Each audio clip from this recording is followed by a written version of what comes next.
ওপর একটি পুরনো লেখা আছে। আজকের মিশনটা বেশ মজার, অনেকটা ডিটেকটিভ স্টোরির মতো। আমাদের হাতে একটাই ক্লু আছে, তাপমাত্রা। চলুন দেখি এই একটা সূত্র ধরে আমরা রহস্যটা কতটা সমাধান করতে পারি। দারুণ একটা অ্যাঙ্গেল। কারণ এই লেখা অনুযায়ী তাপমাত্রা শুধু একটা সূত্র নয়, এটাই হলো মাস্টার কি। এই প্রতিকারের প্রায় সমস্ত রহস্যের চাবিকাঠি কিন্তু এর মধ্যেই লুকিয়ে আছে। বিশেষ করে গরমের প্রতি এর যে একটা তীব্র প্রতিক্রিয়া, সেটা। ঠিক আছে, তাহলে গোয়েন্দাগিরি শুরু করা যাক। প্রথম ক্লু তো পাওয়া যাচ্ছে একেবারে বাইরে, মানে ত্বকের উপর। লেখাটিতে বলা হয়েছে ত্বকে এক ধরনের গোলাপি র্যাশ দেখা যায়। হ্যাঁ, আর সেটা হাতে দিলে বেশ খসখসে লাগে।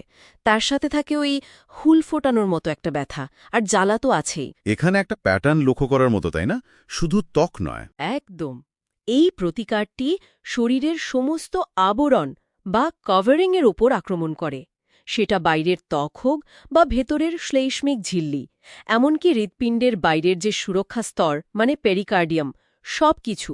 তাই বলা যায় অ্যাপিসের মূল আঘাতটা হল শরীরের রক্ষা কবচের উপরেই। বাহ, এটা তো পুরো বিষয়টাকে একটা নতুন দৃষ্টিভঙ্গি দিল।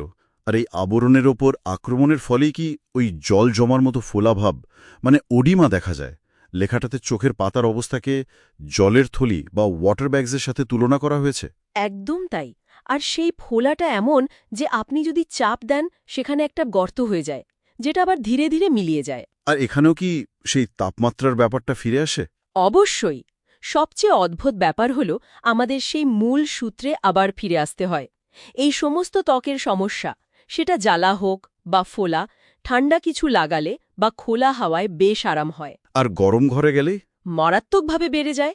আগুনের কাছে তো যাওয়াই যায় না। আচ্ছা, শরীরের বাইরের আবরণে যদি এমন প্রভাব ফেলে, তাহলে তো এর প্রভাব আরও গভীরেও পড়ার কথা। যেমন ধরুন মস্তিষ্ক। অবশ্যই বলছে। আর সেখানে ব্যাপারটা আরও নাটকীয়। লেখাটিতে একটা ভয়ানক উদাহরণ আছে। ধরুন, মস্তিষ্কে রক্ত জমে যাওয়া কোনো শিশুকে যদি ভুল করে গরম জলে স্নান করানো হয়, তাহলে তাহলে তার খিঁচুনি শুরু হয়ে যেতে পারে। এটা তো একেবারে উল্টো কথা। আমরা তো সাধারণত জানি যে কোনো সমস্যায় গরম সেক বা গরম জল আরামদায়ক, কিন্তু এখানে গরম জল দিলে খিঁচুনি শুরু হতে পারে। এটা সত্যিই অবাক করার মতো। এখানেই তো এর বিশেষত্ব। এমনকি এই ধরনের শিশুরা যখন ঘুমায়, তখন হঠাৎ করে এক ধরনের তীক্ষ্ণ যন্ত্রণাদায়ক চিৎকার করে ওঠে। লেখাটিতে একে ব্রেইন ক্রাই বা ফরাসি ভাষায় ক্রি অনসেফালিক বলা হয়েছে। তার মানে এটা মস্তিষ্কের প্রদাহের একটা গভীর ইঙ্গিত। মারাত্মক ইঙ্গিত। আর এই লক্ষণটাও গরম ঘরে আরও খারাপ হয়। তাহলে শারীরিক এবং স্নায়বিক স্তরে যখন এত বড় একটা প্রভাব পড়ছে, তার একটা মানসিক প্রতিফলনও তো থাকার কথা। নিশ্চিতভাবেই। মানসিক লক্ষণগুলো একই প্যাটার্ন অনুসরণ করে। যেমন অকারণে দুঃখ পাওয়া, খিটখিটে মেজাজ, এমনকি বোকার মতো আচরণ করা। এই সবই গরমে বৃদ্ধি পায়। এর সাথে আর কিছু? হ্যাঁ, আরও একটা অদ্ভুত লক্ষণ হল শারীরিক ভারসাম্যহীনতা বা অকওয়ার্ডনেস। রোগী হয়তো জিনিসপত্র ধরতে গিয়ে হাত থেকে ফেলে দেয় বা চোখ বন্ধ করলে টলমল করে। তার মানে এই ভারসাম্যহীনতাটাও আসলে স্নায়ুতন্ত্রের ওপর প্রভাবেরই ফল। তাহলে আমাদের এই গোয়েন্দা গল্পের শেষে আমরা কি পেলাম? এপিস মেলিফিকা মূলত শরীরের প্রতিরক্ষামূলক আবরণকে আক্রমণ করে, যার ফলে ফোলাভাব আর হুল ফোটানোর মতো ব্যথা হয়। কিন্তু সব কিছুর ঊর্ধ্বে এর একটাই পরিচয়।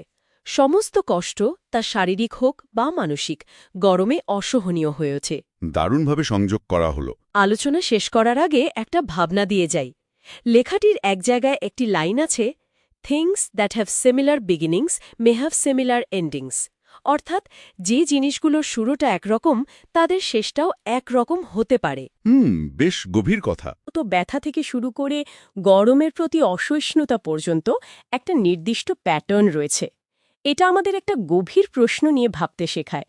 যে কোনো সমস্যার মূল প্যাটার্ন বা তার শুরুর অবস্থা যদি আমরা সঠিকভাবে ধরতে পারি, তাহলে তার ভবিষ্যৎ গতিপথ বা সমাধান সম্পর্কে আমাদের ধারণা কতটা বদলে যেতে পারে।